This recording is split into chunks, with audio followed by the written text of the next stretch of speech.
Bien, ahora sí. Entonces tenemos saludo nuevamente, buen día a todos y a todas. 14 de julio tenemos hoy una nueva clase extra programática que más que clase va a ser una charla. Hola Nancy, buen Buen día. día, muy bien, justito. Estábamos arrancando. Una charla destinada a los y las ayudantes de la cátedra, que aquí somos pocos, muchos andan terminando materias y eso, complicado con el trabajo, y prometieron ver el video después. Así que vamos a tratar de que salga algo interesante. Imagino que va a ser cortito hoy, no una clase tan extensa como habitualmente tenemos, para tocar uno o dos temas sobre didáctica del aprendizaje, pedagogía y etcétera, para que sigamos avanzando y profundizando en la formación docente de los que tienen esa vocación. Se nos fue Andrea ahora. Uy, la perdimos. Bien. Pero tenemos acá a Alejandro y Sayuri, por lo menos dos exponentes ahí firme junto al pueblo. Saludo al resto, Fernanda, Rosana, Laura. Tenemos todo cupo femenino hoy. Anita y Lucas. Lucas, bien Lucas, buen día.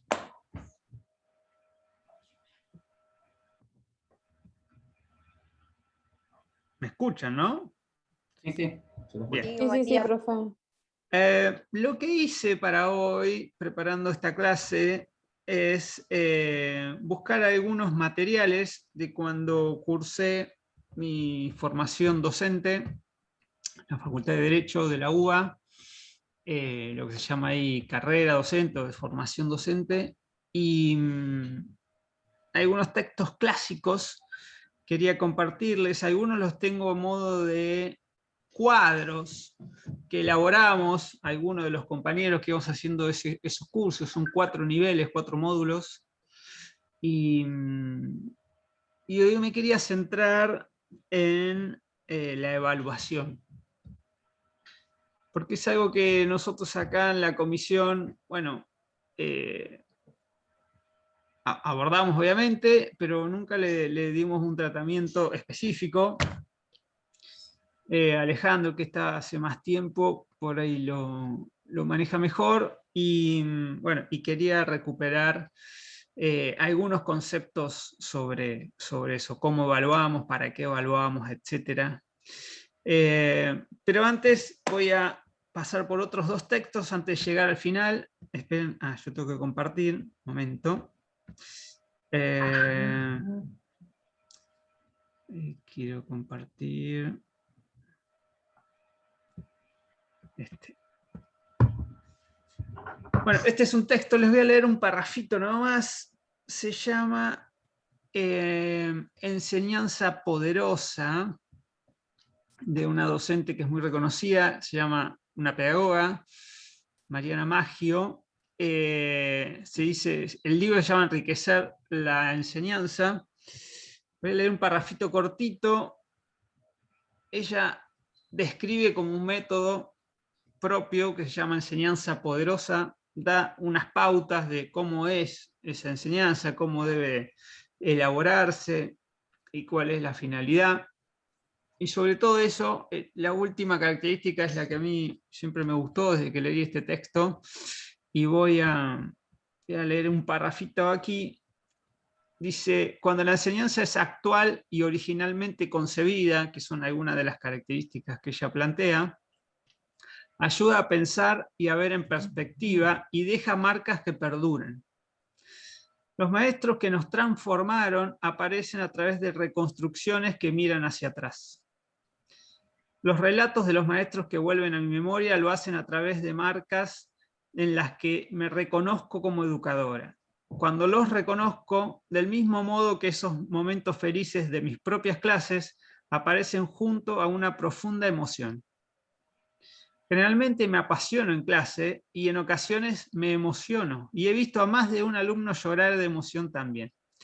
No digo que esto deba suceder, digo que a mí me sucede y que ya no me provoca la incomodidad de hace algunos años. ¿En qué muevo esto? que lo estoy tapando. Sigo. Entiendo que apasionarse y emocionarse refleja ni más ni menos que el docente está involucrado y que no le da lo mismo dar clase que ser contador público. La enseñanza me conmueve y espero que lo mismo le suceda a mis alumnos, de los que espero que se vayan de clase pensando y sintiendo. Bien, ese era un primer texto que quería compartirles. Digo, esto lo expresa una pedagoga muy reconocida, y detrás de eso está todo el andamiaje que propone. Ahora les voy a compartir otro texto. Bien. Edith Lidwin es otra pedagoga, tiene un libro que se llama El oficio de enseñar, ¿sí? Y un capítulo es Reflexiones en torno a cómo enseñar. Habla de diferentes modalidades o recursos, ¿sí? La clase magistral, tienen que perder el cursor, ¿dónde estás? Aquí. Las estrategias, ¿no? Clase magistral y otro tipo de clases que se pueden dar, otras estrategias innovadoras. Ahí a la derecha hay un concepto que yo le tomé prestado, que es dentro de el contenido de una clase, de una enseñanza, los aspectos de borde y de centro del currículum. Ahí descubrí que era el borde del currículum, lo que están los márgenes, aquello que uno enseña o que ayuda a enseñar, que no hace el centro de una propuesta académica, curricular, pero que sostienen todo el andamiaje, y ahí nosotros lo fuimos como resignificando, y muchas veces entendemos que el borde se vuelve centro para que el centro funcione. Y fíjense que ahí habla de las condiciones de confianza y estímulo, y hoy me quedaba pensando de qué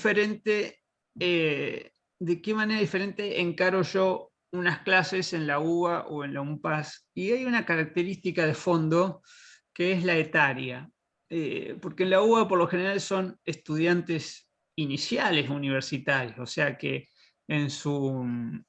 que por edad están recién terminados el secundario, ¿no? O sea, unos veinteañeros, para ponerlo así, que continúan su formación de manera continua, o sea, constante, no interrumpida. Y en un PAS, por ahí pasa algo diferente, hay gente ya de mayor edad que vuelve a retomar ciertos estudios institucionalizados después de que su vida pegó varias piruetas, y vuelven a entrar a la universidad. Y eso tal vez, en cuanto a la confianza, requiere, uno sabe, la juventud uno se lleva todo por delante, también tiene muchos temores, pero después ya cuando la vida te foguea, tal vez lo que falte es eso, ¿no? Dar la confianza, no en que uno no lo puede hacer, sino en la capacidad intelectual que reside en esa persona que decide volver a completar su formación académica. Y después había aquí algo más que quería tomar, la significatividad, ¿sí? El desafío de la significatividad. ¿Sí? La enseñanza tiene que ser significativa, y para eso nos dice Edith Lidwin, hay que permitir recuperar la implicación. ¿Qué es la implicación? La emoción. ¿Cómo hacemos para implicarnos en el proceso de enseñanza y aprendizaje?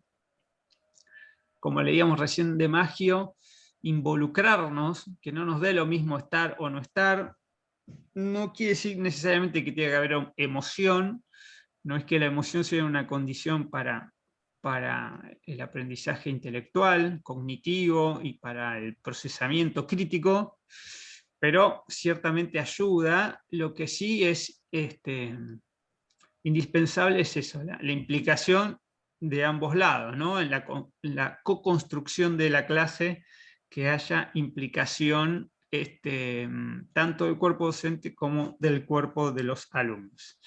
Bien, y dicho esto, a modo de introducción, vamos al texto que sí quiero compartirles. Si lo puedo encontrar, Selman.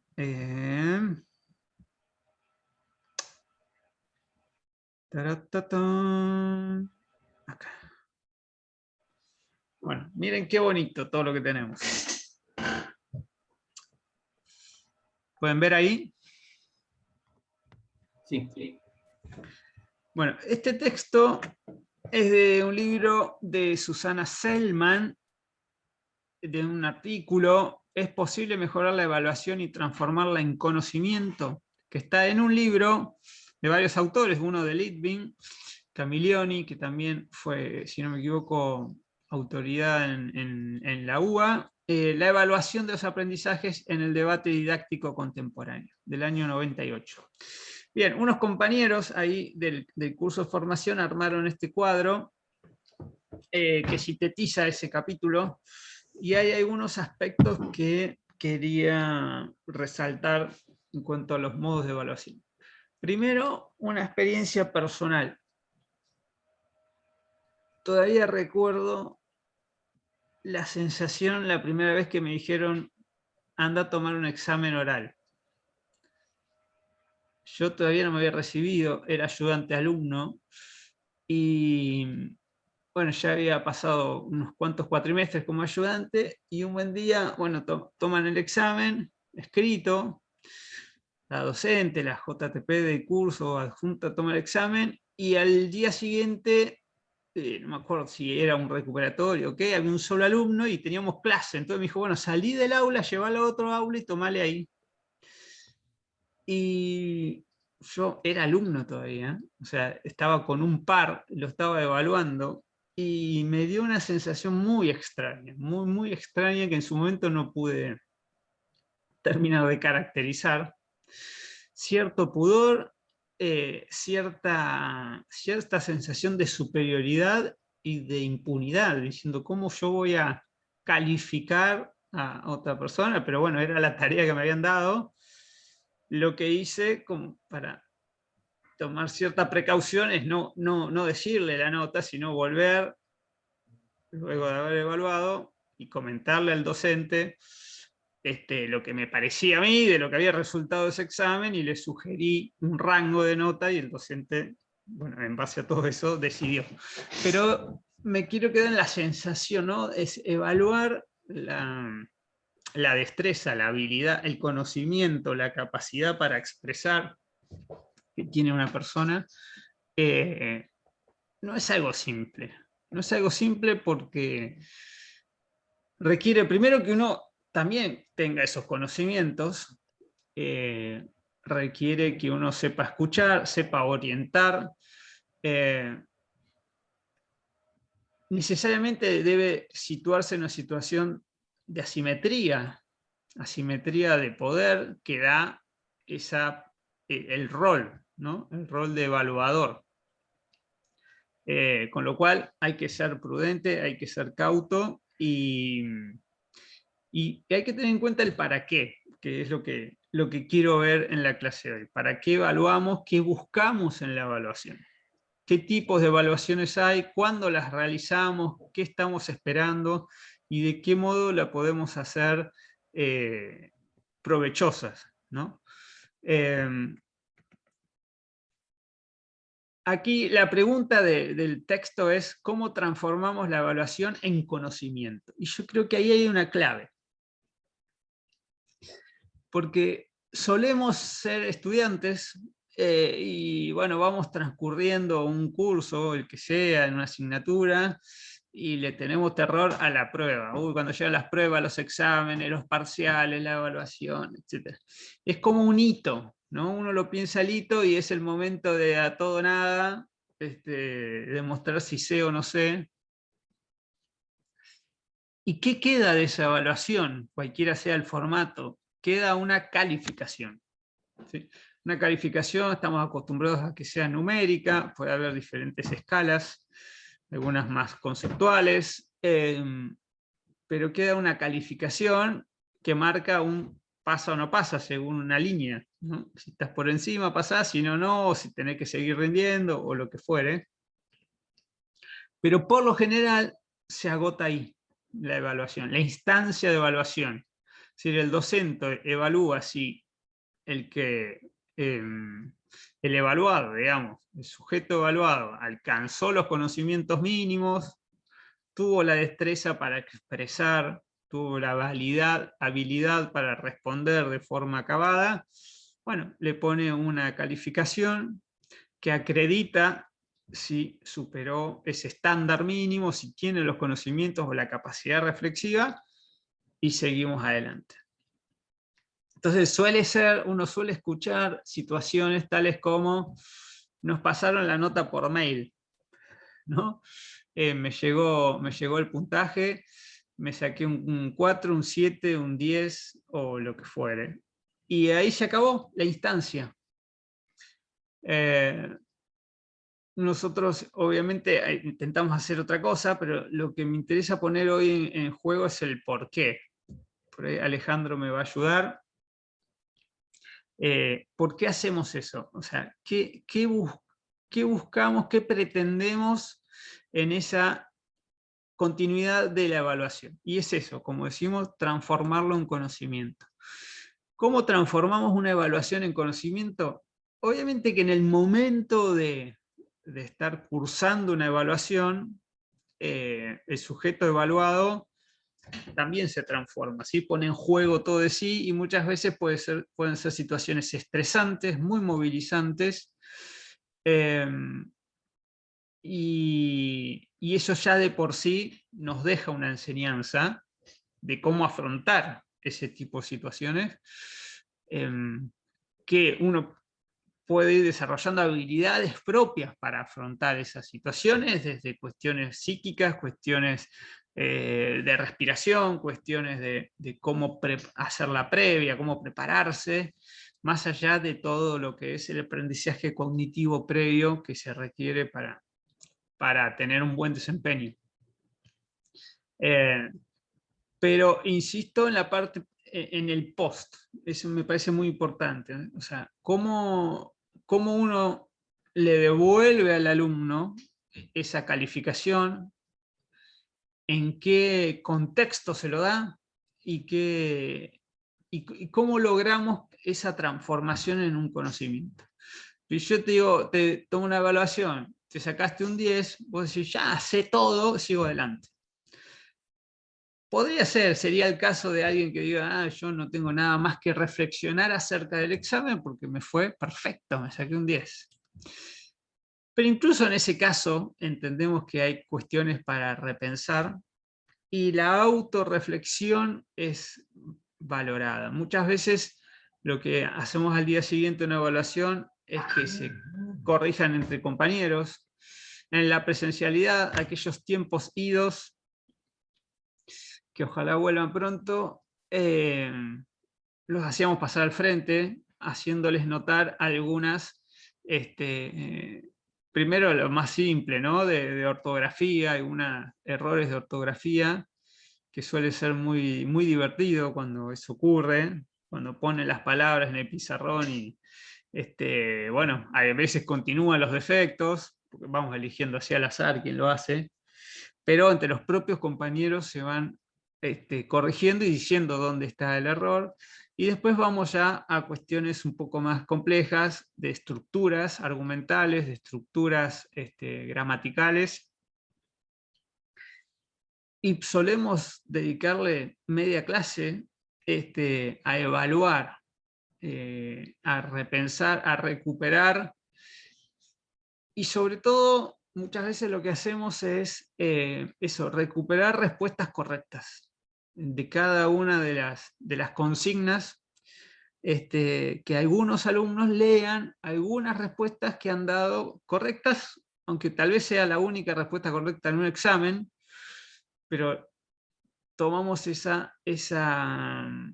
tomamos nota mientras corregimos cuáles son las respuestas que alcanzaron un estándar favorable, y en clase las leemos. Entonces, de luego lo que queda es que entre todas esas respuestas se refleja que muchos compañeros tuvieron la capacidad de alcanzar ese estándar óptimo, al menos en una respuesta, y que entre todos pudimos armar el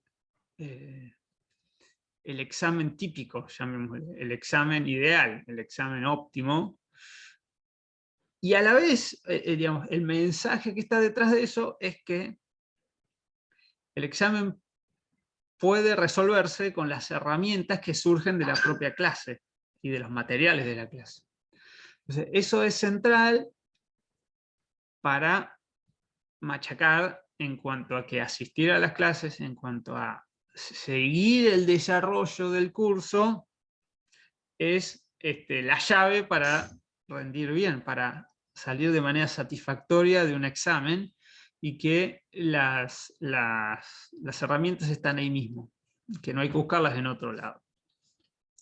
En esto, por aquí vamos a hablar un tema de transparencia, me parece central, que el docente vaya develando a lo largo de las clases cuál es su propio método de enseñanza y cuál será su propio método de evaluación, el propio, el de la comisión, el de la cátedra. O sea, esto no tiene que permanecer como algo oculto, como algo vedado, misterioso, al contrario. Eso no invalida la evaluación en sí, sino que prepara al alumno, lo dispone a de qué manera va a tener que demostrar, va a tener que llevar adelante su desempeño evaluativo en esa instancia, ¿no? En esa instancia crucial. Es decir, acá dice poner en juego, transparentar los procesos que él mismo puso en juego, o sea, cómo se construye una evaluación, qué es lo que se espera de la evaluación.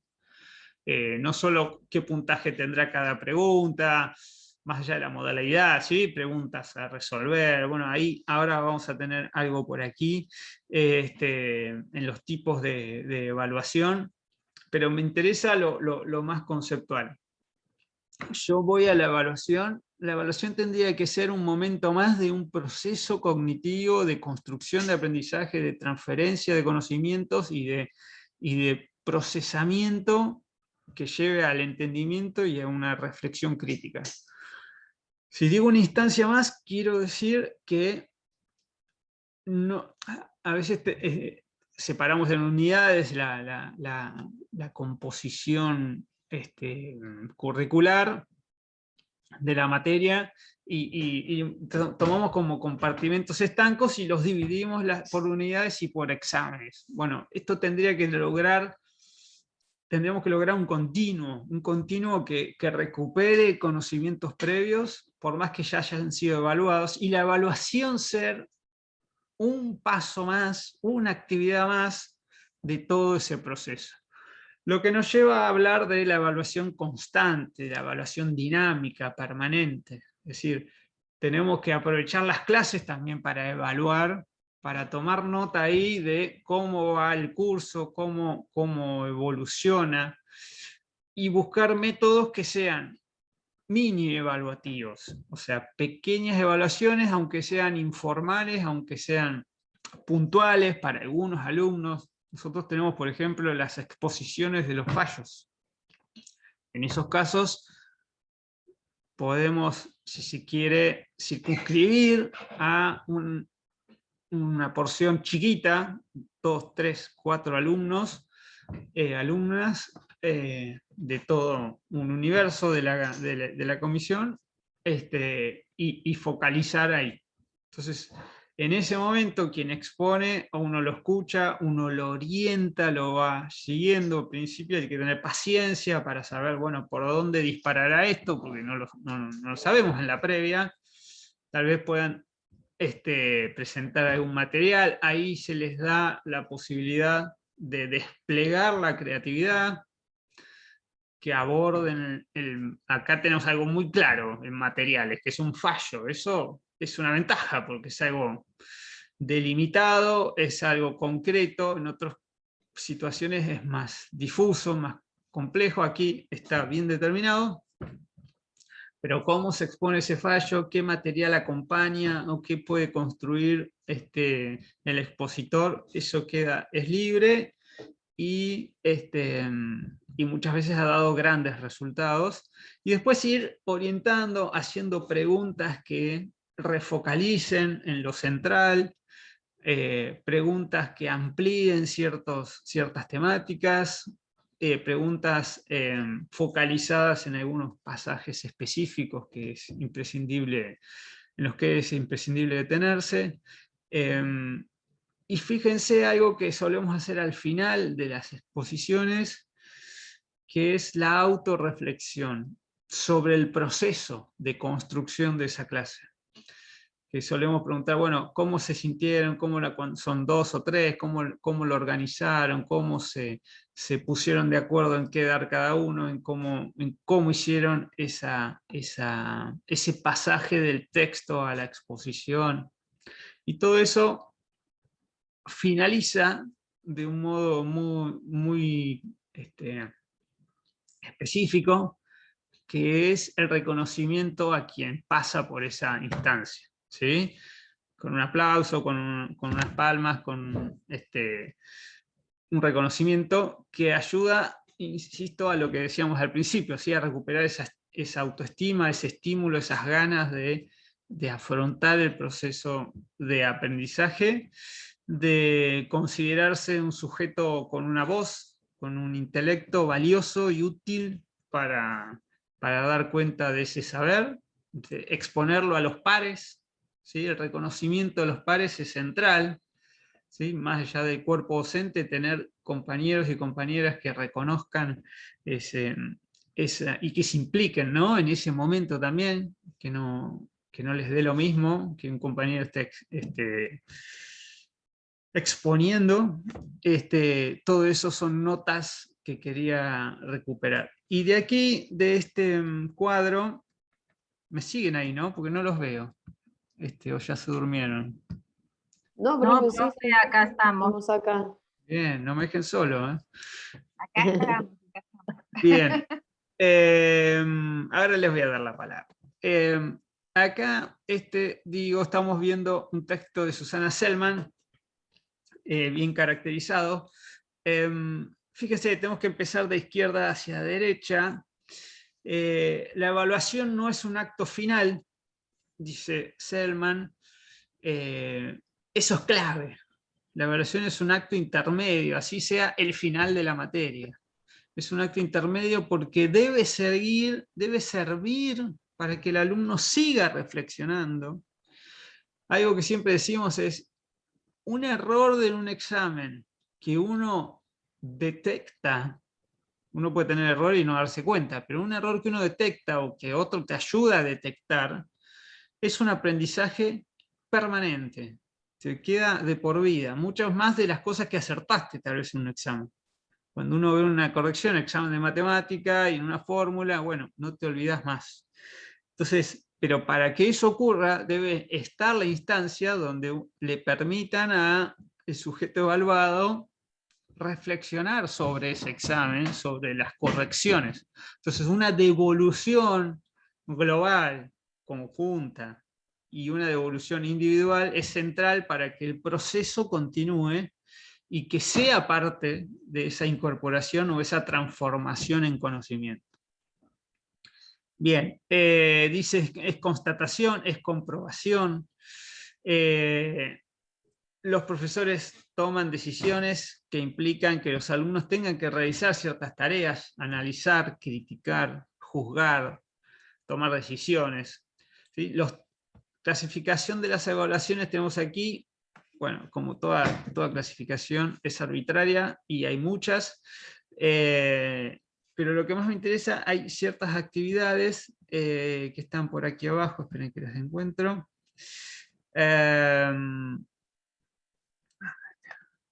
Cómo hacer las preguntas.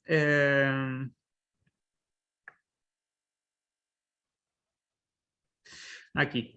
A través de la enseñanza, ¿qué buscamos? ¿Qué busca el docente a través de esta evaluación y de la enseñanza? ¿Y qué esperamos de los alumnos? ¿Sí?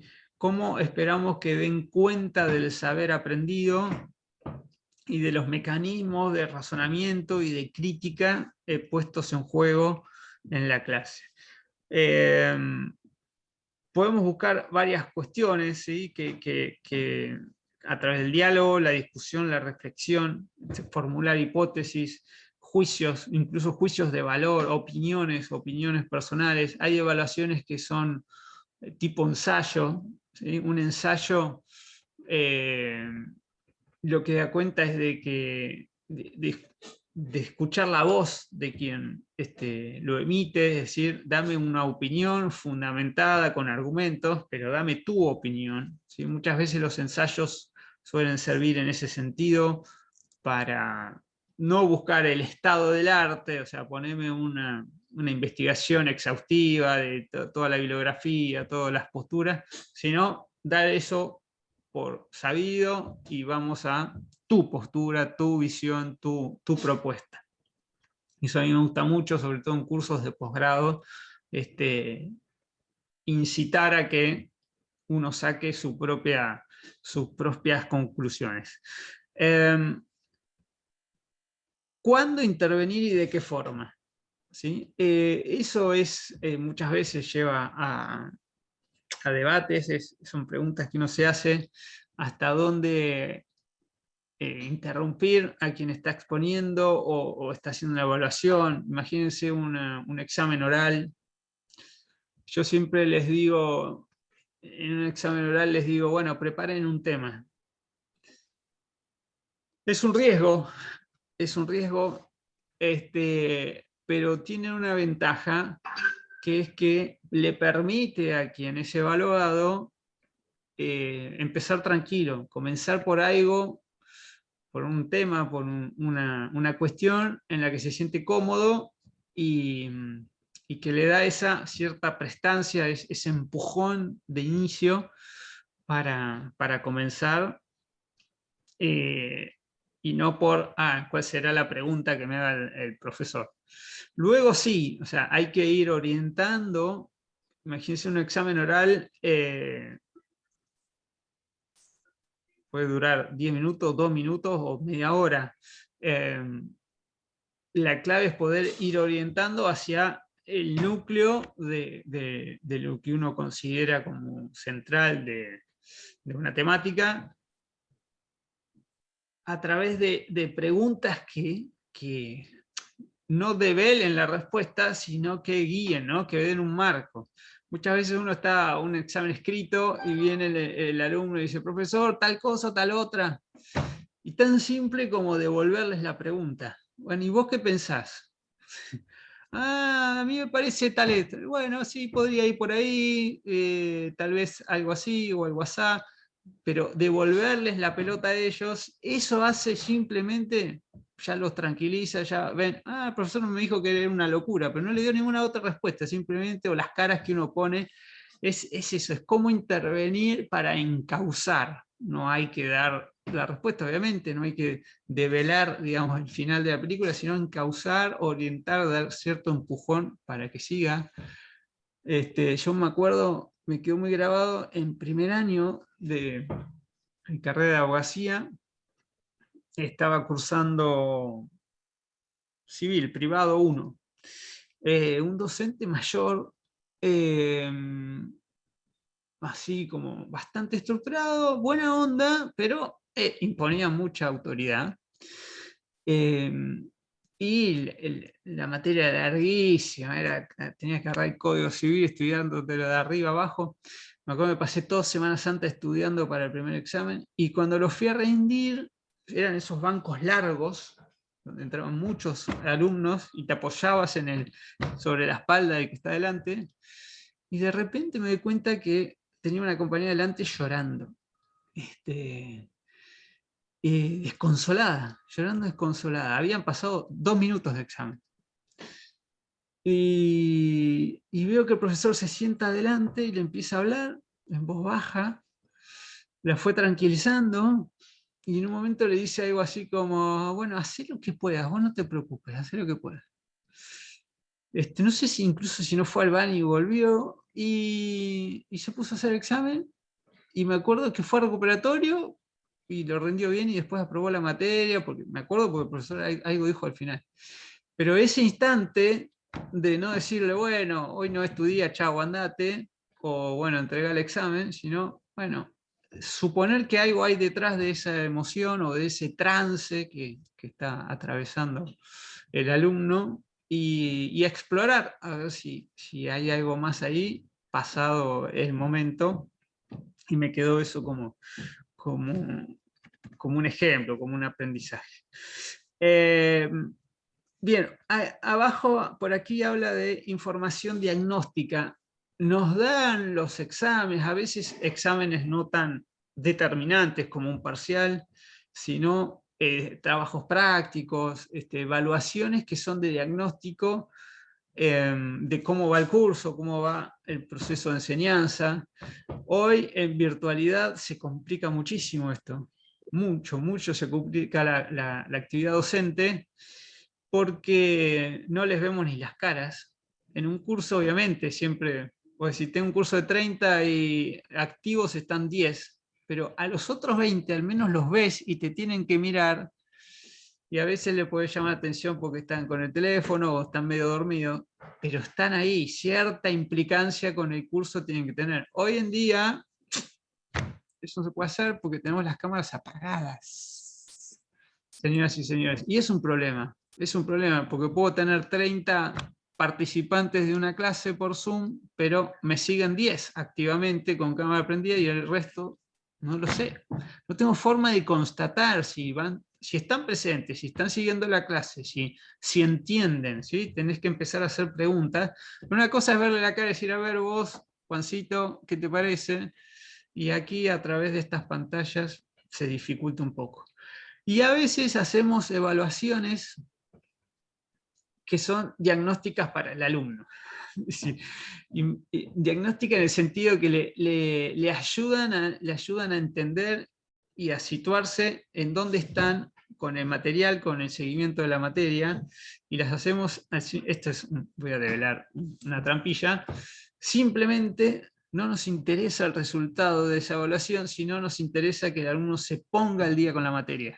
Es una evaluación diagnóstica en el sentido de saber si efectivamente llegaron a analizar todo el material hasta ese momento. A veces nuestra materia, que encima es anual, es más complejo, y como los exámenes nos caen diferente al resto de otras materias, hay etapas o periodos del año donde no nos dan ni bola porque están con otras materias. Entonces, a veces un trabajito, alguna cuestión así más específica, ayuda a que el alumno recupere su conciencia, autoconciencia de la materia, de la asignatura, y vuelva a tomar los libros y sentarse y atravesar por esas lides. Bien, algo para terminar.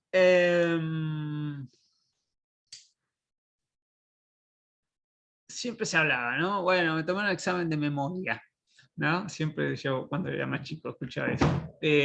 Hay cuestiones que hoy van quedando de lado, están superadas. ¿Cómo atravesar esos modelos? Hoy que tenemos que tomar un examen otra vez, multiple choice, imagínense la gracia que nos hace. Pero, ¿cómo hacemos para dejar de lado esos modelos, ¿no? Que eran puramente mecánicos, ¿sí? Repetir, en derecho se usaba mucho, ¿sí? Te tocaban un código y tenías que saber qué decía el código. Bueno, hoy hay muchas herramientas, métodos de casos, poner casos problemáticos a resolver, pero para mí una clave es que la evaluación tiene que recuperar el ambiente de clase, el ambiente con todo lo que eso incluye. O sea, tiene que insistir, si se quiere. La evaluación tiene que ser redundante, pero no porque voy de memoria y lo digo, sino porque el conocimiento ya tiene que estar incorporado a lo largo de la clase. Por eso la clase es central y por eso nosotros nos tomamos acá 4 horas, porque necesitamos darle una maduración, ¿sí? Y recuperar en las clases también lo que vimos antes, enhebrarlo con los conocimientos que siguen, traspasarlos por el tamiz de los preconceptos, de los conocimientos previos que uno trae, preconcepto en el buen sentido, digamos, todo el andamiaje cognitivo y las experiencias y las trayectorias de los estudiantes al momento de sentarse ahí frente a un aula, conformando un aula. Entonces todo eso tiene que estar procesado para que el momento de la evaluación sea simplemente pasarlo en limpio. Obviamente hay exámenes que son mucho más desafiantes, otros exámenes son estos de mera constatación, y otros exámenes, bueno, son para salir del paso, ¿no? Y hay exámenes tipo ensayo donde yo tengo que dar una opinión y me juego con lo que yo pienso, y ahí pasa más por la coherencia. La coherencia es central, coherencia entre lo que tomo con lo que di y coherencia dentro de un examen, hay que verlo en forma holística. Y algo más que quería transmitir, antes cuando tomamos exámenes escritos y teníamos 4 o 5 hojas por examen de preguntas a desarrollar, típico forma de evaluar, preguntas a desarrollar, conceptuales. Por ahí nos pasamos 2 o 3 días enteros corrigiendo. Ponemos un fin de semana, y bueno, tengo que corregir los exámenes, la tanda de exámenes. ¿Qué le acontece al docente ahí? Sucede que se cansa, se aburre de leer siempre lo mismo. Y eso tenemos que saber gestionarlo, porque podemos tener la tendencia a que al final tenemos menos paciencia que al principio. O que al final no nos deslumbramos con algo que sí nos deslumbramos en los primeros exámenes, simplemente porque son los primeros. Entonces uno lo lee de entrada y dice, che, qué bueno esto, mirá lo que dice. Cuando ya lo leíste 15 veces no te llama la atención, pero el que lo escribió por 5ª vez podría haber sido el primero, simplemente por estar arriba en la pila cuando uno corrige. Entonces tenemos que tener cuidado en no transferir al momento de evaluar esas sensaciones propias. Es difícil, es muy difícil. Hay ciertas técnicas. A mí me sirve armar pilas de exámenes. Entonces, primero haces una primera tanda de corrección donde no pones la calificación definitiva, sino un rango de calificación. Una vez que terminás toda esa primera tanda, armás las pilas, ¿no? Menos de 4, 4, 5, 6, 6, 7, y los que están muy bien. Entonces, luego dentro de esos rangos volver a mirarlos con los pares, con los que están más o menos iguales, y ahí vamos a detectar que uno tiene que ir a otra pila, que con uno fui medio pijotero, con otro en realidad me llamó mucho la atención, pero porque era de los primeros, pero no tiene nada deslumbrante. Y después que hice todo eso, ir a los que están en los límites. Es clave los límites. Los límites entre aprobar y no aprobar, o promocionar y no promocionar. Por 2 razones, porque eso tiene una implicancia mayor, porque el efecto, digamos, es concreto, y después porque sabemos que por eso mismo la preocupación del otro lado va a ser superior, ¿sí? Y además que eso nos puede generar problemas. Entonces, ¿cómo nos precavemos de los problemas? ¿Cómo evitamos que eso ocurra? Bueno, volviendo a poner el ojo ahí, en esos casos problemáticos. ¿Sí? Los que le puedo poner un 4 menos y está aprobado, pero le digo, mira, seguí, pero tenés que hacer un esfuerzo triple de acá en adelante. O hay que le decís, mira, te puse un 3, pero no había forma de llegar a un 4. Yo me acuerdo cuando yo estudiaba, nadie ponía 3, no se ponía un 3. No, era como una falta de respeto. Yo no lo veo así, pero bueno, para poner un 3... Y ahora un 3.75, profe. 3.75.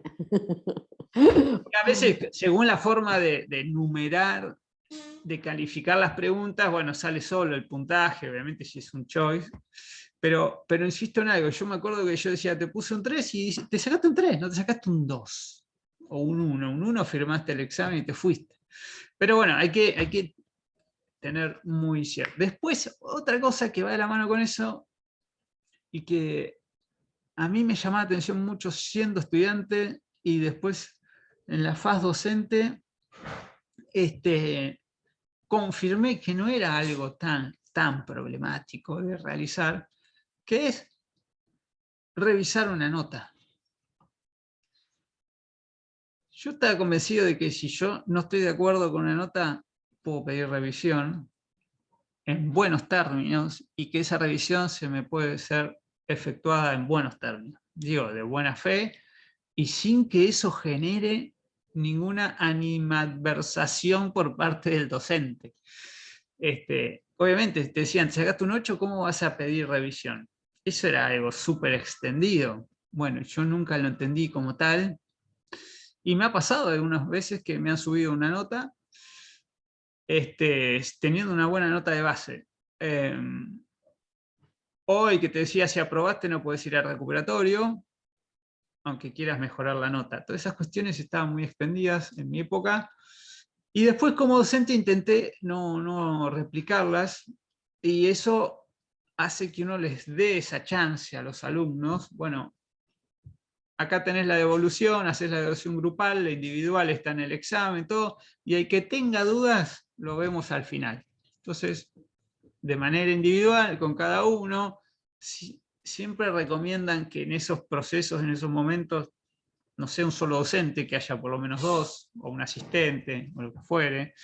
Puede haber situaciones traumáticas, eso nadie está exento, pero la regla es la opuesta, ¿sí? Darle a uno la chance, aunque no se comparta, aunque la nota no se modifique, no se revierta, darle a un alumno la chance de exponer sus motivos y por qué considera que esa evaluación no refleja sus conocimientos, o no fue justa, el típico, mi compañero tal cosa y a mí tal otra. ¿Sí? La equidad en la distribución de las notas. Por eso lo de las pilas suele servir. Y algo más que me parece central, no solo esto, a ver, Pepito, vos que tenés una buena respuesta, léela 4B y le parate y léela. Eso tiene un efecto transformador también del sujeto y de la clase. Y al final de todo, yo lo que hago, suelo hacer es decir, a ver, tal y tal, pónganse de pie, mírenlos, apláudanlos porque son los mejores.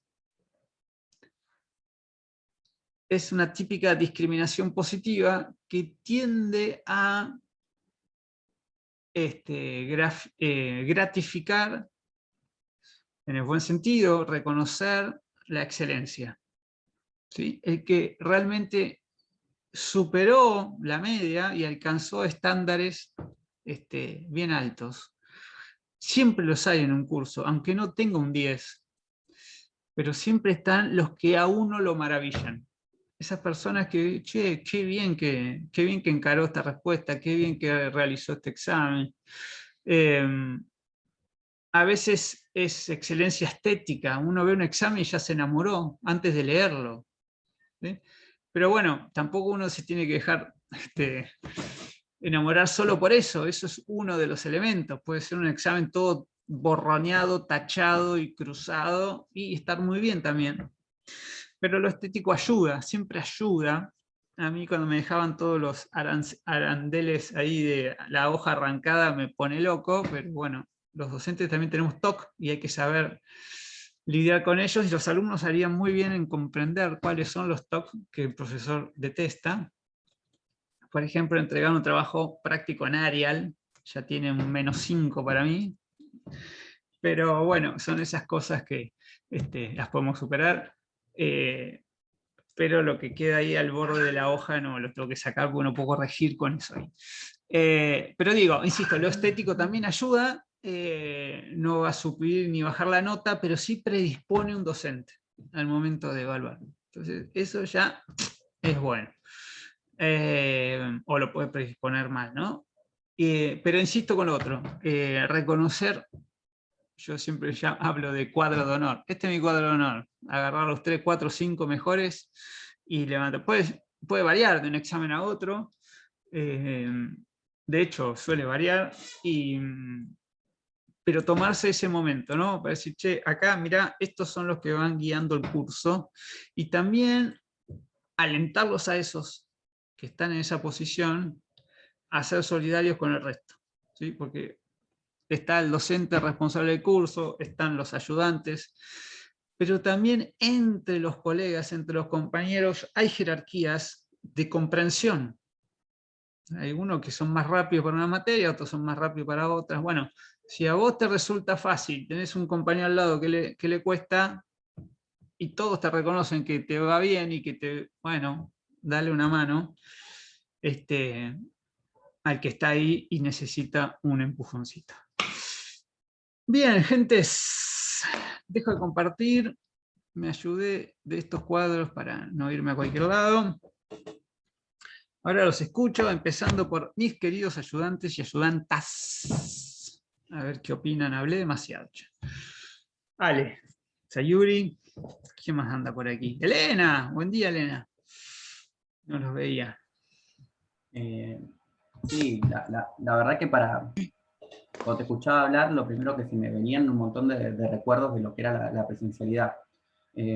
No sé, me acuerdo yo era claramente el segundo tipo de estudiante, el del tachón, el de que rayaba, el que dejaba los márgenes, y el profe ya te miraba con cara lo hacía él y te miraba con cara de enojado, pero sí, eso del cuadro de honor también era gratificante. Me acuerdo cuando uno, quizás compañeros o uno mismo, capaz que no era el mejor en un examen, y quizás, no sé, se había sacado un 7, un 6 o lo que sea, y digamos que te hacía repetir la respuesta que habías hecho bien, digamos, ¿no? Y nada, y así con todos, ¿no? Y me parece que era como que también era una manera de que te hacía sentir bien, de gratificar, de decir, bueno, tan mal no estuve, estoy orientado. Después esos tips que va diciendo el profe con el tema de las clases, ¿no? O sea, de cada tanto poder hacer un trabajo práctico, como, bueno, nosotros tenemos, bueno, le damos como 3 trabajos prácticos, creo que venimos hasta ahora, y la verdad que evaluamos eso, ¿no? De que ver en qué nivel están de la cursada, si están leyendo. También estar de este lado también implica otra importancia. A mí me pasó que el tema de corregir, y los primeros 5 exámenes que me tocó corregir, tardé 5 horas, y es un montón, y nada, y al lado para un tip que yo usé, no sé, capaz que recontra existe, capaz que Ana que también puede darme un tip, que es docente, escribía como en un papel lo que pedía en cada punto. O sea, si respuesta 1, tiene que haber esto, esto y esto. Respuesta 2, esto, esto y esto. Respuesta 3, para así ser un poco más equiparado, ¿no? Porque quizás con los primeros exámenes te agarra de una mejor manera. Inclusive cuando empezás a corregir, no es que te agarra de una mejor manera, es como que no sabes, inclusive te replanteás de, bueno, yo soy un estudiante, o sea, soy un estudiante y es como, estoy preparado. Y después me daba cuenta que era bastante exigente y empezaba como a encontrar cada vez más y más y más, y no sabías qué hacer, ¿viste? Porque tampoco uno entiende de que trata de dar una devolución siempre positiva, de incentivar a que participen, a que no aflojen.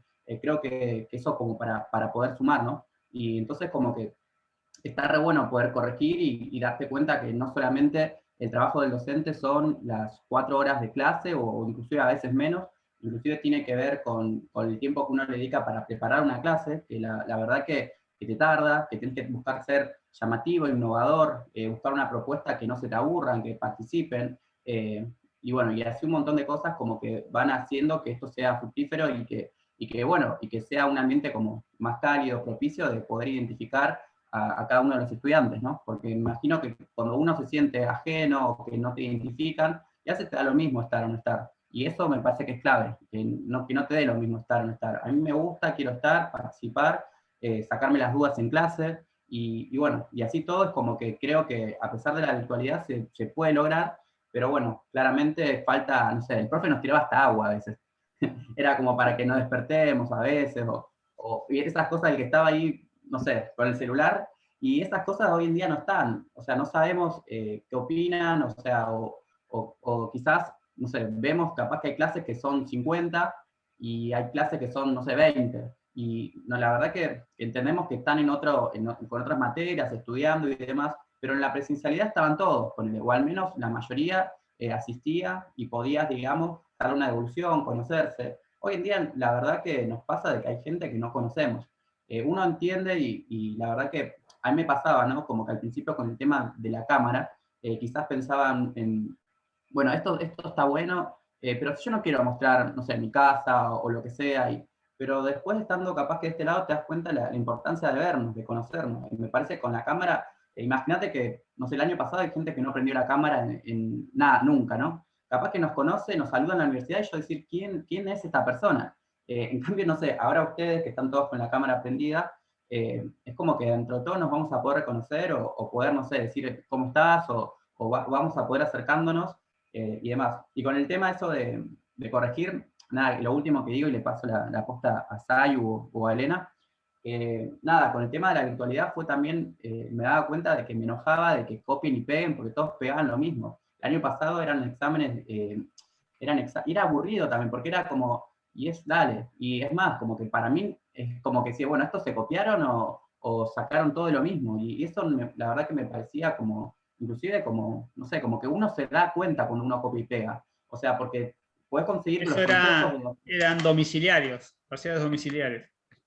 quizás tal cual eran exámenes domiciliarios y nada, entonces como que en el tercer examen, que fue como el iterador que fue oral, muchos se sorprendían de la exigencia, porque esta comisión es exigente y pero te da todas las herramientas para brindarte lo mejor y que te puedas lucir y aprender y llevarte, porque no, el 10, como te digo, el 10 capaz que está bien, es re lindo sacarse un 10 y te infla el pecho, todo bien, pero quizás es como que das por asentado un montón de temas. Y la verdad que para mí siempre la nota es circunstancial, influye en un montón de cosas, el contexto, las ganas, el tiempo que le dedicaste, si estás bien también, porque quizás te pueden preguntar, estudiaste un solo tema, te preguntan ese tema y te sacaste 10. ¿Y qué pasa de la persona que estudió todo y faltó un solo tema y le preguntan ese tema y le da mal?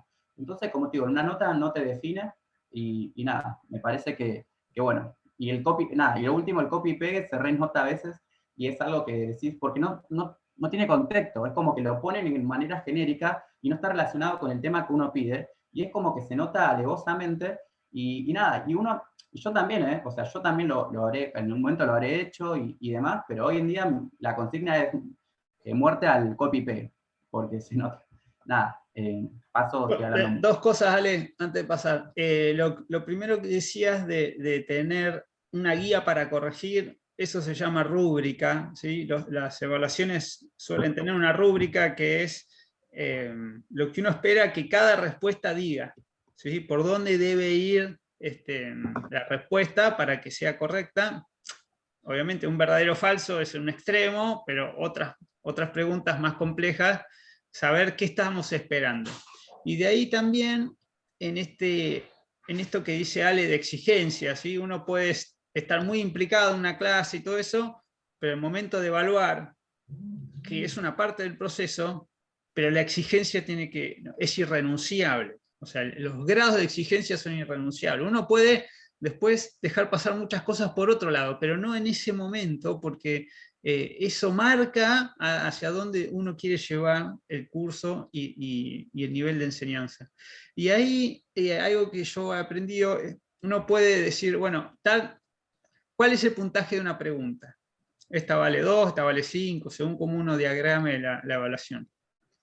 Para el interior de cada pregunta, las que son a componer, ¿no? a desarrollar, uno tiene que permitir diferentes grados de satisfacción de esa respuesta. Si una pregunta vale 2, uno puede poner 1, si la mitad de la pregunta está bien, o está más o menos, o en algo le pifió, pero en algo está bien. Entonces, permitirle que también el examen vaya construyendo su nota, no en blanco-negro, si todo está bien o está mal, sino poder encontrar matices o poner 0,5 si vale 1. Entonces, bueno, te reconozco media pregunta positiva. A veces una pregunta tiene subpartes, entonces, bueno, hiciste la mitad y la otra mitad no, bueno, no te la doy por negativa, sino que te doy la mitad de puntaje. Eso también sirve. Bueno, ¿quién tengo por ahí? Sayuri. ¿Estás por ahí? Sí, profe, sí. Nada, vuelvo a lo que decía Ale de, primero que bueno, yo arranqué este año y primero reconocer lo que usted decía, que en principio cuando vas a corregir, no Usted no sentís, vino. Se quedó en su bueno, casa. y en principio cuando vas a corregir tenés como esa duda de decir quién soy yo para evaluar a un par, porque si bien estás siendo parte de un equipo con el docente, seguís siendo su compañero. Y en eso es muy difícil y es difícil decir, ¿cómo hago para, como decimos nosotros, no ponerme la gorra, pero tampoco ser, o sea, de tomarlo a la ligera, ¿no? Es difícil también encontrar ese punto a la hora de corregir, pero también está muy bueno porque también corrigiendo aprendés. Hay cosas que, por ejemplo, digo, uno como decían, da por sentado que lo sabe y por ahí no lo sabe también. Y en el momento que vas a corregir te das cuenta que hay conceptos que pasaste por arriba que son importantes y que vos no te los acordás o no le diste la importancia que merecían. Entonces está bueno también cuando vas a corregir eso, leer y ver los puntos de vista y las explicaciones de los compañeros, porque cada uno, si bien, digamos, el concepto es el mismo, cada uno plasma, cuando son preguntas a desarrollar, eh, su propia opinión y te das cuenta la forma en que lo entendieron. Y también nos damos cuenta que no todos lo entendemos de la misma manera o no le ponemos hincapié a lo mismo. Y también está bueno eso. Obviamente siempre la respuesta tiene algo general que tienen que saber, pero es también ver cómo cada uno desarrolla y va pensando. Como decía Ale, también lo del tema de la virtualidad te complica un poco, porque por ahí en presencialidad vos ves las caras de las personas y como usted decía, uno se da cuenta cuando está totalmente perdido, cuando va encaminado, con solo ver la cara de la persona. En cambio, en virtualidad no sabes si lo leyó, no lo leyó, si lo escribió, si lo copió, te das cuenta, porque bueno, por lo general cuando lo copian es como decía Ale, no tiene un contexto y es como, bueno, está la pregunta contestada, pero no tiene como algo de coherencia. Y digamos, en eso, en ese sentido también es complicado porque hay muchas personas que tal vez no tienen la posibilidad de conectarse o tienen la posibilidad pero el internet le anda mal y esas cosas. Y después, no sé, los escuchas rendir un oral y te das cuenta que son brillantes para dar un oral, pero por ahí no participan de las clases. Entonces es como que en eso la virtualidad nos complica bastante. En ese sentido con los compañeros, pero también te das cuenta que que a veces están y no están. Es como que están todas las clases, escuchan todas las clases, no participan, pero después vas a ver su parcial y es un parcial genial que te das cuenta que entendieron los conceptos.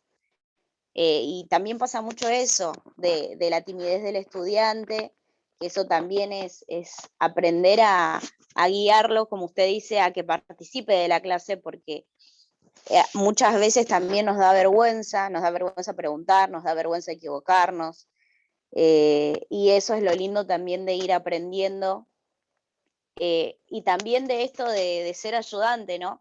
Que los alumnos saben que seguimos siendo sus compañeros. Entonces te piden ayuda, pero saben que no los vas a juzgar y tal vez tienen ese miedo de preguntarle al docente por decir, bueno, es una pregunta, a mí me parece una pregunta tonta, pero tal vez es una pregunta súper importante. Y bueno, no voy al docente a preguntarle, pero le pregunto al ayudante, que siento que no me va a juzgar. Entonces, eso está bueno también de esto, digo, de esta actividad y de participar en esto. Gracias. Elena, te escuchamos.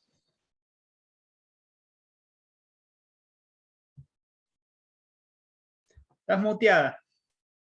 Micrófono. Ahí apagaste la cámara. Y seguís muteada.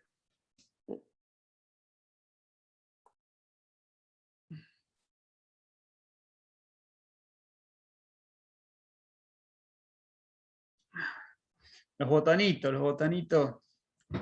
nos juegan en contra. Bueno, mientras esperamos a Elena, ¿quién quiere hablar? De las docentes que tenemos acá, que son varias. Ana primero. Ah.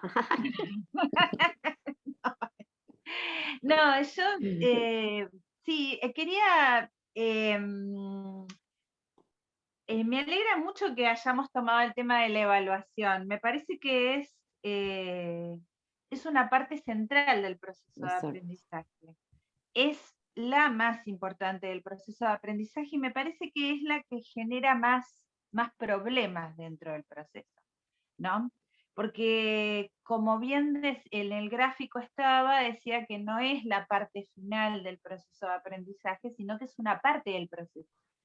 Y cuesta mucho a veces entender, o nos cuesta mucho a los docentes a veces entender, que la evaluación es una instancia del proceso y que no es una finalización o un producto terminado, ¿no? Yo cuando era inspectora trabajé mucho con docentes y era una situación que me costaba mucho porque era la que generaba mayor cantidad de controversias con los alumnos, ¿no? O sea, tenía mucha gente que venía a quejarse por la manera en que el docente evaluaba, porque no sentía que su calificación fuera justa, porque no se hacía esto, porque no se hacía aquello. Muchas veces esos problemas o esas protestas eran infundadas y otras veces estaban bastante bien fundadas, ¿no? Entonces, me parece que es una cuestión central el tema de la evaluación en el proceso de enseñanza-aprendizaje. El tema de entender que es un proceso, el tema de primero entender cuando estamos evaluando qué es lo que queremos evaluar. Digamos, me parece lo más importante. Queremos evaluar procesos, queremos evaluar resultados, queremos evaluar estudios memorísticos, queremos evaluar que el alumno realmente comprenda, qué importancia le damos a la comprensión dentro de la evaluación, porque si no tenemos claro esas cosas, cometemos muchas injusticias con la gente. Y ahí está el nudo del problema, ¿no? Muchos docentes cuando evalúan no saben bien qué es lo que quieren evaluar. O creen que saben qué es lo que quieren evaluar y en realidad no lo saben, porque buscan una cosa que si cuando uno empieza a hablar con ellos, digamos, se dan cuenta que no es la que están buscando para evaluar. Entonces, el tema de la evaluación es muy complejo. La gente cree que es tomar una prueba y poner notas. Mucha gente cree eso. Y en realidad uno tiene que hacer una evaluación, por eso hay que tomar mucho tiempo para construir una evaluación, porque tiene que ser un instrumento que mida lo que yo busco que la gente aprenda. Y creo que ese es el nudo central de la situación. Y que tiene que dar cuenta de que las personas que cumplieron con las cuestiones que yo desarrollé durante el curso, tienen que llegar a poder contestar fácilmente y relajadamente esa situación. No sé si se entiende lo que estoy explicando, pero si yo hago un instrumento que después aprueban 3 y veo que un montón de gente en el camino, gente que yo realmente, digamos, durante el curso pude apreciar que seguían, todo lo demás, bueno, estoy cometiendo un error, digamos, durante la evaluación es un proceso, tiene que haber varias evaluaciones. Yo he discutido con muchos docentes que daban un curso, un semestre, y tomaban una sola evaluación. Y en esa evaluación se decidía la suerte de todo el mundo. Y no es así.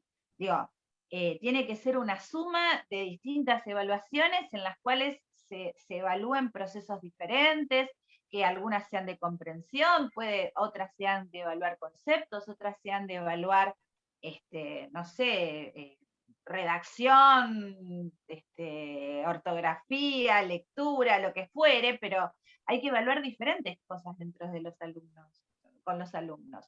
Y no tiene que ser una situación tampoco que sea tan terrible que al alumno lo saque de su eje y no pueda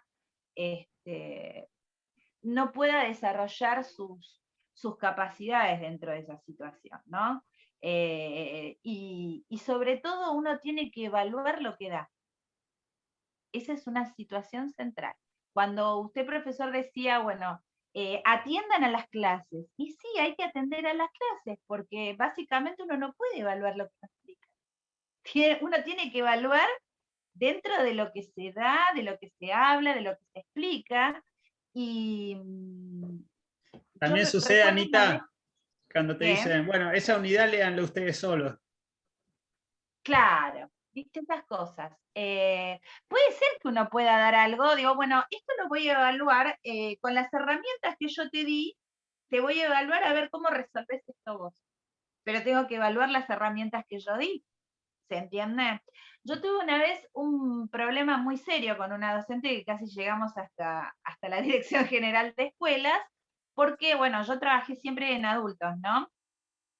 Viene una vez un señor como de 70 años con una prueba hecha una furia y me trae un montón de evaluaciones que tenían todas 10 y una evaluación que tenía 2.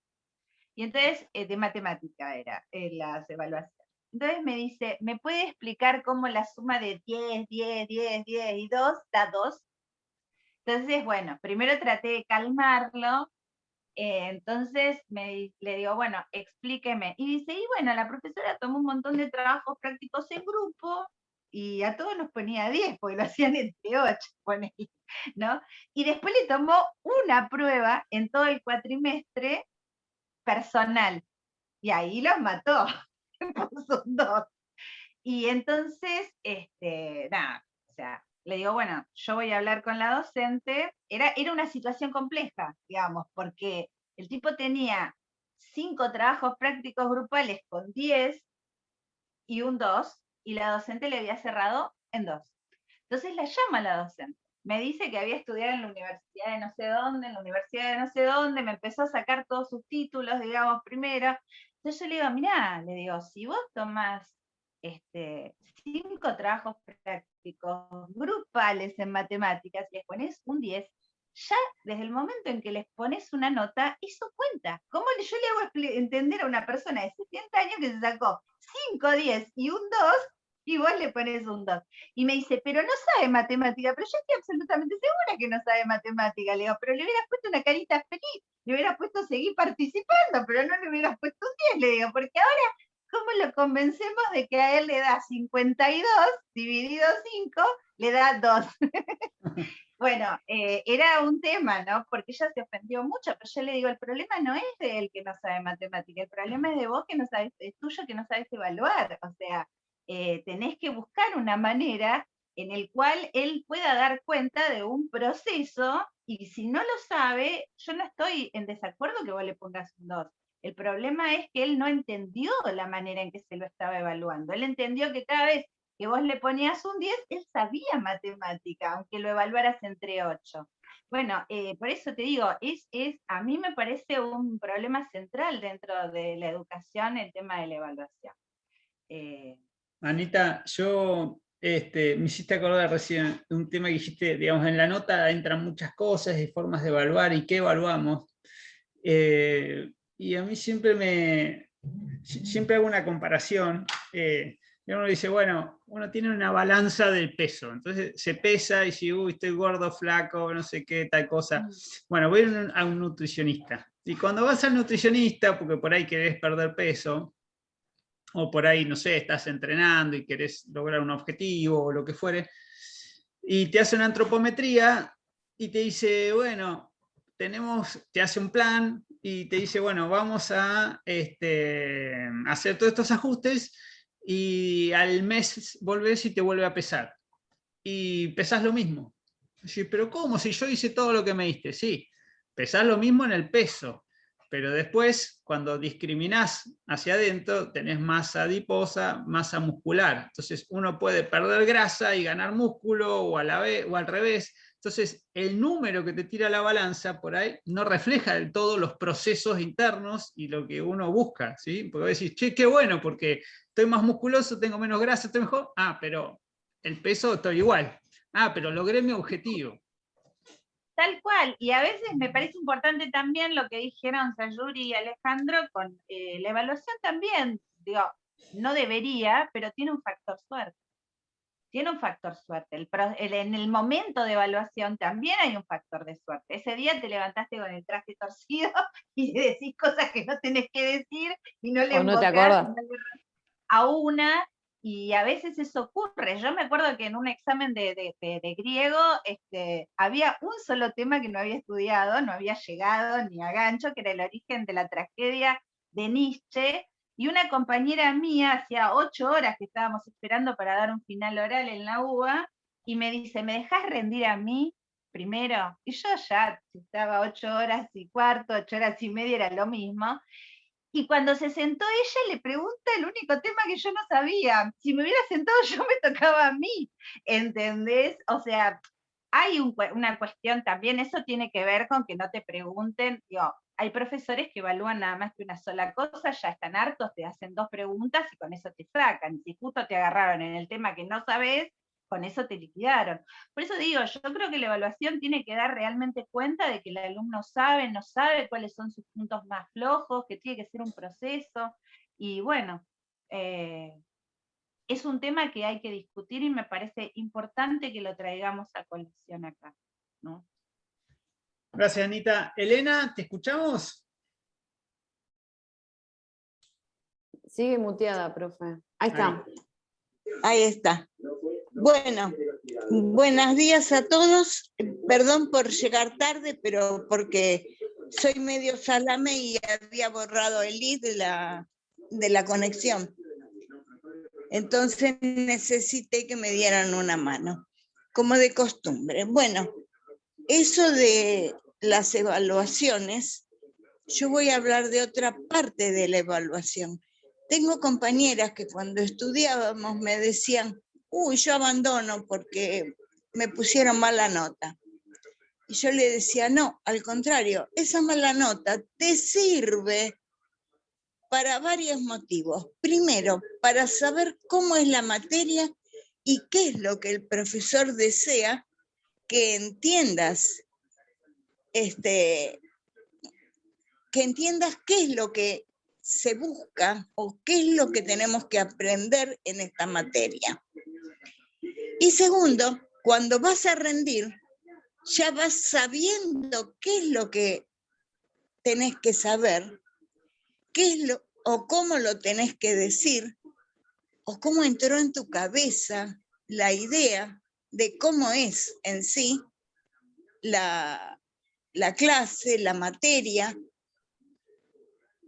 Y a mí me sirvió mucho. Y tengo compañeras, tengo una que empezó conmigo y va mucho más adelantada, Dolores, por si la recuerdan, que siempre me dice, si no fuera por vos, Elenita, que me dijiste que una nota mala es el principio de una nota buena, yo ya hubiera abandonado la carrera. Bueno, a mí me costó entenderlo, por eso se los explico a los chicos y les digo, no, no es mala la nota, al contrario, la nota nos está abriendo un panorama, nos está mostrando otra forma de ver la materia o de comprenderla o entender a través de esta materia qué es el verdadero meollo de la materia. Porque si todos aprendemos tipo loro, fíjate que el loro, si vos le enseñás, Pepito, dame la pata, Pepito te va a repetir 1000 veces, Pepito, dame la pata, pero no tiene la menor idea lo que es Pepito, dame la pata. Bueno, si aprendemos de memoria, vamos a ser pepitos. Y eso no es bueno, porque al ser pepitos, nunca vamos a poder discriminar. Y volvemos a una cosa que es muy antigua y muy nuestra, que es el tango, que dice, está la Biblia junto al calefón. Entonces vamos a tener un gran profesor y un profesor Pepito. Sinceramente, eso no es lo que se busca cuando se pone una nota que no es de nuestro agrado, una nota baja. Al contrario, la nota baja nos dice, mira que Pepito está en una jaula y vos estás en libertad. Podés usar tu libertad para salir de esa jaula y ver cómo podés mejorar. Creo que eso es el sistema que deberíamos emplear en cada corrección. Aún en las mejores correcciones, cuando pones un 10, por ejemplo, un 9, tenés que decirle, mira que esto no es el fin de la carrera, es solo un escalón. Y no podés dormirte acá en este 10, en este 9, en este 8, porque sigue la materia y tenés que seguir comprendiendo todos los ítems que vamos evaluando. No es muy raro que alguien se duerma en un 10 y la clase siguiente se saque 4, se saque un 2, porque se durmió en el laurel y dijo, ah, sí, ya me la paso de taquito. No, nunca, jamás, ni aún recibidos, la vamos a pasar de taquito, porque la vida sigue evolucionando y así como a mí me cuesta poder engancharme en un Zoom, me cuesta entender muchas cosas, veo que no puedo pasar de taquito lo que aprendí, porque lo que aprendí es un escalón. Ahora hay que seguir subiendo la escalera. Y para eso estamos los profesores, para ayudarlos, para darles la mano, para que cada escalón sea más cortito, pero más completo, que nos llene más el alma y la mente, que nos abra un camino para poder salir a flote, para entender, comprender y ayudar.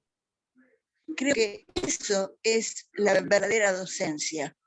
Entender primero yo qué es lo que voy a decir y cómo los voy a ayudar a que comprendan, porque no siempre lo que yo comprendí de primera instancia lo van a comprender, porque todos venimos con una carga, aunque no la digamos, aunque digamos, no, esto no me molesta. No, mentira, sí molesta, porque no lo vamos a decir. Y esa carga nos impide despojarnos de eso para poder dar paso a lo nuevo, a la comprensión, al entendimiento de qué es la verdadera razón de la materia. Me acuerdo, profesor, que cuando yo rendía con usted, tenía un compañero, Abraham, que éramos una dupla. Y muchas veces Abraham habló conmigo y me dijo, no entiendo esto. Y otra yo le dije, dame una mano, viejo. ¿Te das cuenta? Ese es el asunto. Anita lo explicaba muy bien. Tenemos que explicar bien qué es lo que queremos, cómo lo queremos, pero fundamentalmente entenderlo nosotros para poder explicarlo. Creo que eso sería, en mi mente, lo que debería enseñar. Porque yo le entendía a usted, pero no entendía cómo. Ahora, en la ayudantía, aunque todos me miren y se rían, estoy aprendiendo lo que en su momento no comprendí. Cuando les explico a las chicas, o hablo con alguna, me quedo pensando y digo, pero si esto era tan fácil, ¿por qué no lo entendía en su momento? Pero qué bueno que lo entiendo ahora, porque me da pie para seguir al punto que ya estoy haciendo todo para seguir anotándome, porque veo que mi mente se está abriendo mucho, gracias a usted, profesor, y a la infinidad de chicos que me propusieron, Lorena, Alejandro, para estar a su lado, porque así tuve la fortuna de entender, de comprender la materia y lo que usted pretendía. Y entonces ahora quiero terminarla, porque yo dije 2 años y medio sin facultad, se me fue la mente al tacho. No, se me abrió la mente. Así que voy a completar este año 2 materias para no insistir tanto con mi cabeza que no se me vaya al tacho. Pero fundamentalmente, gracias, profesor. Sin usted no hubiera terminado mi sueño. Muchas gracias. Vamos, Elena. Excelente, buenísimo. Buenísimo. Bien, ¿quién más quiere hablar? Profe, Yo quería Antes decir que algo. pasemos al cuento. Yo quería compartir algo. Dale, Fernanda. En primer lugar, me pareció súper interesante todo lo que compartiste hoy, lo que dijiste, y me marcó, o sea, me hizo parar en 2 lugares. Por un lado, todas las herramientas que me da ahora como alumna, escuchar quizás estar de este lado, bueno, respecto a la evaluación, a lo que esperan, lo que compartieron los chicos en un principio, son cosas que quizás uno no las tiene tan en cuenta, y bueno, todo esto me sirve, me hace repensarlo como alumna y tenerlo en cuenta de ahora en más, ¿no? Como una herramienta. Y por otro lado, si bien yo empecé en el 2019 la carrera, no hace mucho, son muchos los profesores que me han marcado, que me han despertado algo positivo, ¿no? Me han dejado algo en el transcurso de la cursada que no entendía bien qué, o sea, su vocación para enseñar, para dar la materia, sus ganas, el compromiso. Y me pasó este año, en esta materia en particular, y bueno, ahora en esta clase, escuchando a Ale, a Sayuri en principio, que, perdón, me despertó como ese interés por la docencia que nunca pensé que iba a estar en mí, o sea, nunca me imaginé, de hecho me cuesta quizás imaginarme el día de mañana como docente, pero es algo que me pasó y así, atando cabos me doy cuenta que quizás eso también es lo que venían despertando, ese paso por esas materias con esos profesores, y bueno, me terminó de pasar en particular con esta materia, verlos a ellos como estudiantes con el compromiso y la predisposición con la que ayudan, con la que se toman no sé si sería trabajo, pero sí, de enseñar también a la par, verlos en ese lugar y a la vez como estudiantes me hizo como despertar ese interés que quizás no sabía que estaba en mí. Yo di 11 años clases de danza, que es para lo que me preparé toda mi vida, 11 años trabajé de eso, enseñando, y siempre lo asocié, digamos, mi vocación por la enseñanza la asocié a mi pasión por la danza, en realidad. Nunca verme como la vocación desde docente, sino la vocación de la danza en sí. Y eso hacía que lo transporte a la enseñanza, y me doy cuenta que no, que en realidad era una mezcla de las dos cosas. Me parece que venía un poco por la danza, obviamente, que es lo que estudié siempre, y por la enseñanza también.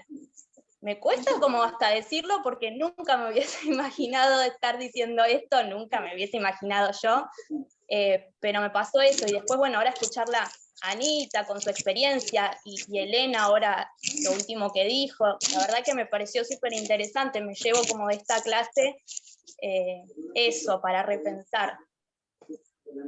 Bueno, te queda un cuatrimestre para seguir pensándolo. Y después te tenés que sacar 10, porque si no, no podés ser ayudante. Y bueno, si ese es el requisito y ese es mi interés, ¿por qué no? Prepararme para eso. Sí, Con Alejandro hicimos una excepción porque sacó unos 4 rasposos, pero ahora subimos el estándar. Nancy. Profe. Bueno, yo mientras escuchábamos y hablábamos, y estoy de acuerdo con todo lo que se dijo antes, yo creo que los buenos profesores te llevan a la orientación, o sea, te orientan hacia dónde vos querés ir que no lo pensabas.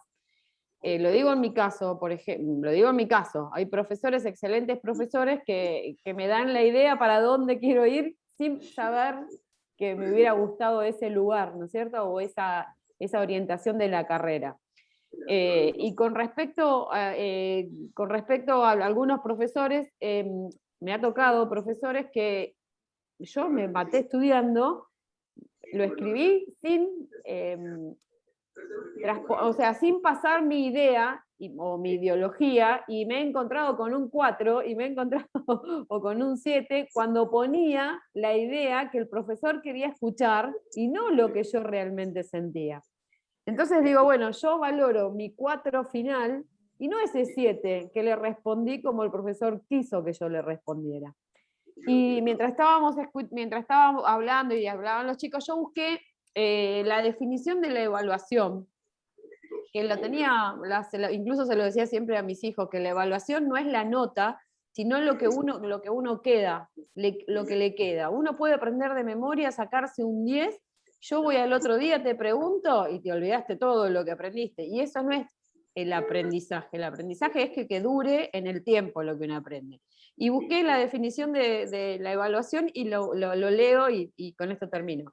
La evaluación es un proceso que se usa para determinar de manera sistemática el mérito, el valor y el significado de un trabajo de alguna capacidad intelectual o física, o de alguien en función de ciertos criterios. Respecto al conjunto de normas. La evaluación a menudo se usa para caracterizar y apreciar. ¿Qué es esto? Para mí, la evaluación, uno caracteriza, uno da lo que sabe y aprecia el valor de recibir la nota. O sea, puedes recibir un 10 y ponerse muy contento, y como dijo Elena, un 10 no te dice nada, y un 4, como me pasó a mí, me doy cuenta que yo aprecié la materia, la estudié más allá de que no me gustara lo que estaba estudiando, y con un 4 me siento gratificada como que me saqué un 10, más allá de que me costó, eso hay que digerirlo, ¿no? Pero bueno, eso era lo que yo quería contar. Y que me encanta, obviamente la docencia es algo que me gusta, y creo que un docente siempre se enseña con el ejemplo, y no resolviendo las cuestiones, porque a veces veo en los grupos, ay, compa, no, voy a ser mala con esto, no es que soy mala, ay, compa, ¿cómo hago tal cosa? ¿Cómo me fijo tal cosa? Tenés el campus, darle los medios para que resuelva, no resolverle lo que pregunta. Y bueno, y acá termino, no quiero ser larga, profe, espero tu cuento. Igual, Nancy, hay que tener estrategia para hacer las evaluaciones, ¿no? Del otro lado. Claro, exacto. Y a veces hay que resignar un poco todo lo que uno, cómo quisiera hacer un examen y cómo le preguntan, y abocarse a la consigna y al tiempo disponible, y tener eso, una estrategia para, a ver, ¿qué quiere este profesor? Yo lo hablo, por ejemplo, porque con Sayuri no se le quedó una mejor nota que yo. Lo hablo porque está Sayuri, que dimos pensamientos. En donde me saqué buenas notas era donde contesté de acuerdo a la pregunta que el profesor quería, o sea, lo que quería escuchar. Cuando me tomé todo el trabajo, hice todo un resumen, puse las ideas centrales, le hago el trabajo y encuentro un 4, ¿viste cuando vos decís, me maté estudiando esta materia para tener una buena nota? Pues no me gusta un 4, más allá de que vos me digas un 4. Y que me quede un 4, vos decís, no. Y me doy cuenta que le dediqué más tiempo a esa materia, porque siempre yo, otra de las cosas que hacía era dedicarle más tiempo a las materias que no me gustaba como las daba el profesor, porque yo decía dentro mío, a este le tengo que ganar. Entonces, le dediqué más tiempo a esa materia y capaz que descuidé a otras que sí necesitaba, que me confié, que sí necesitaba darle más tiempo. Entonces es un tema eso, cuando no entendés el criterio de evaluación del profesor y te dan para 2 preguntas, 45 minutos para desarrollar. Para mí que el profesor te odia.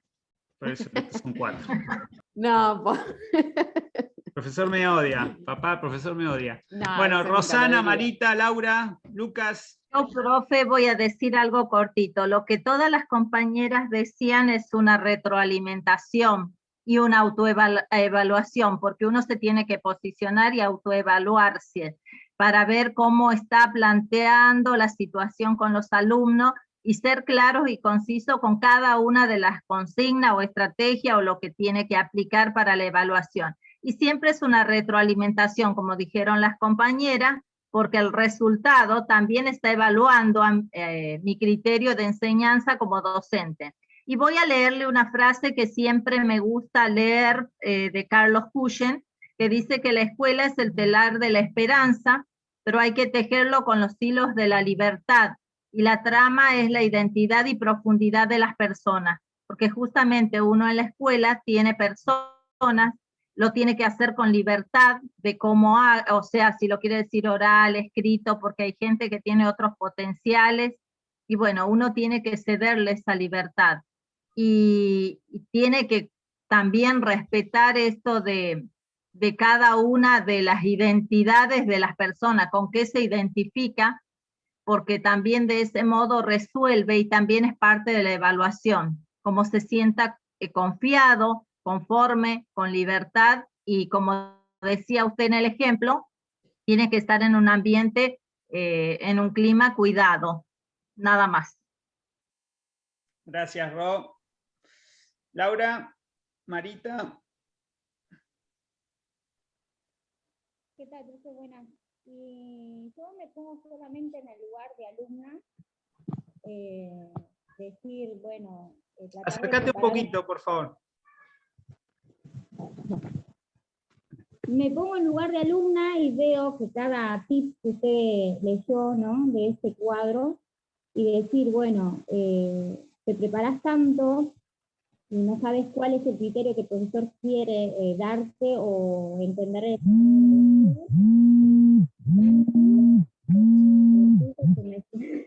La alarma. Decir, qué bueno encontrarle el profesor que te da la opción de decir, bueno, no te gusta la nota o no, tenés algo para decirme sobre la nota, estamos acá. Y es bueno porque vos decís, ¿por qué esa nota, más allá que sea 7 o 4, y plantearlo? Y me tocó este trimestre porque la profesora dijo, bueno, yo le quiero con esa nota, y aquellos que estén en dudas pueden plantearlo, mandarle un mail. Y me pasó que el trabajo era vía campus, y no lo hice porque no le entiendo el internet todavía, y no tenía internet. Y le digo, profe, tengo todo escrito a mano. Quizás Se escucha muy lejos, Laura.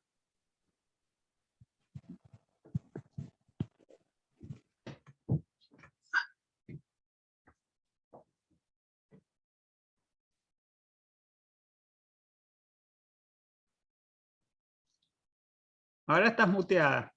Capaz que tiene bajo el volumen, profe.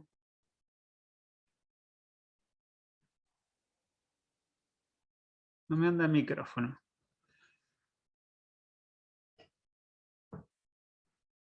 Estás muteada ahí.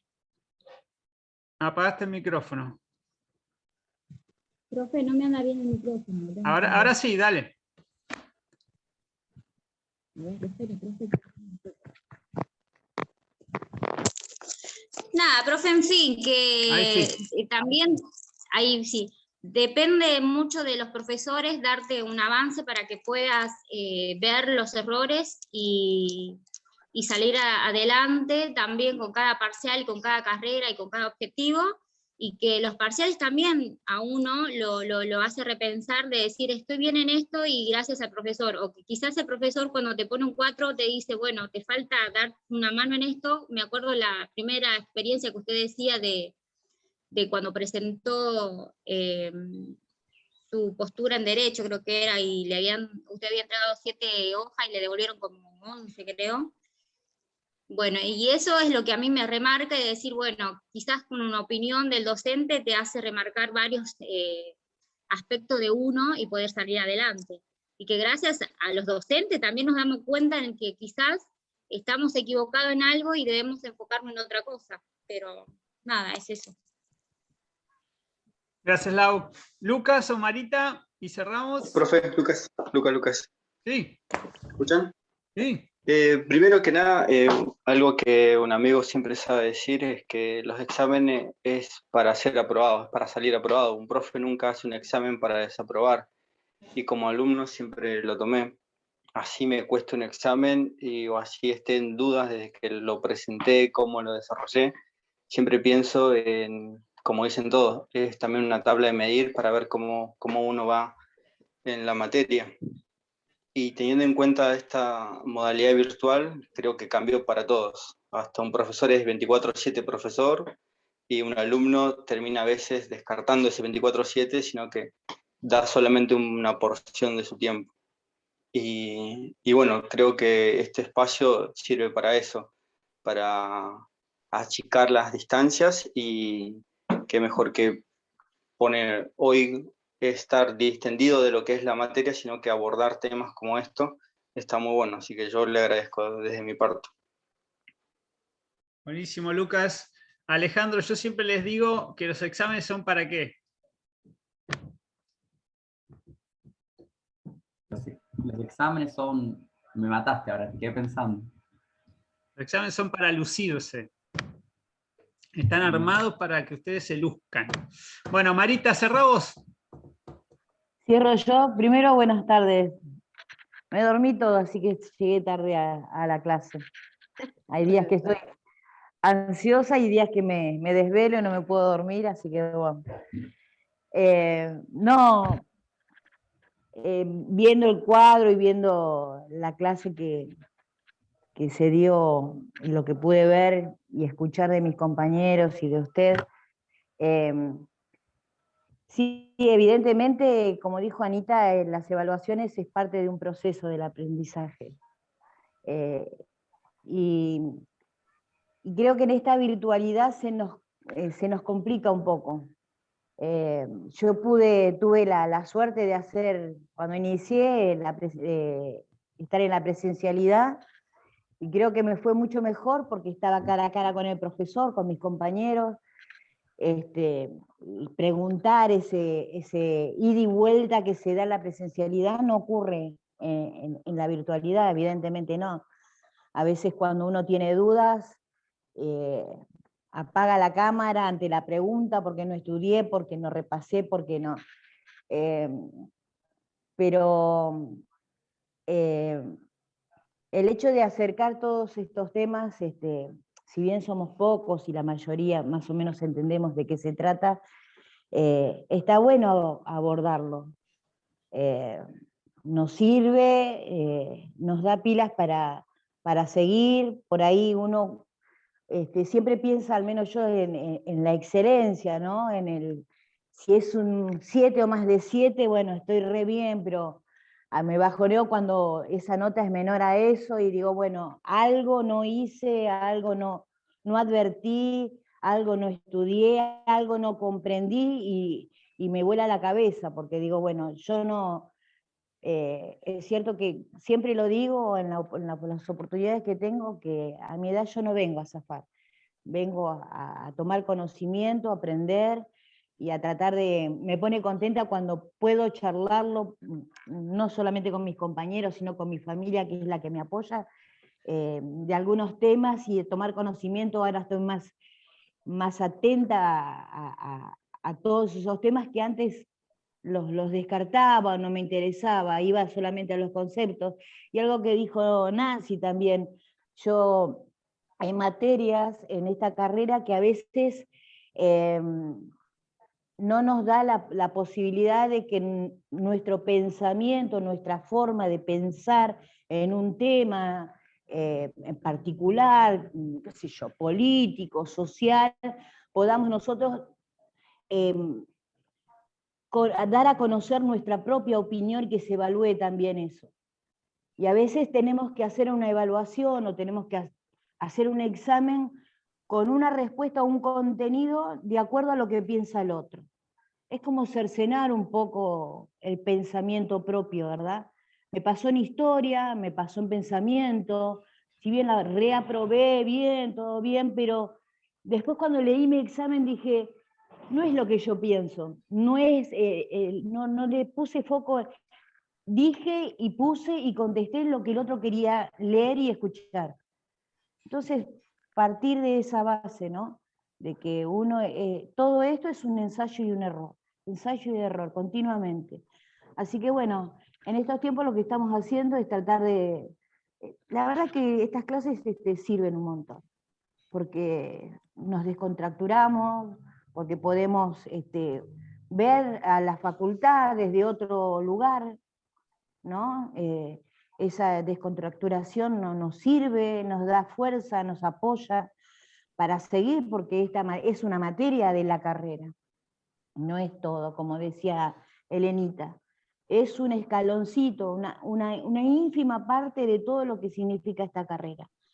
Y a veces nos encontramos con la pared, ¿no? Y es golpearse, retroceder, pero seguir adelante, volver.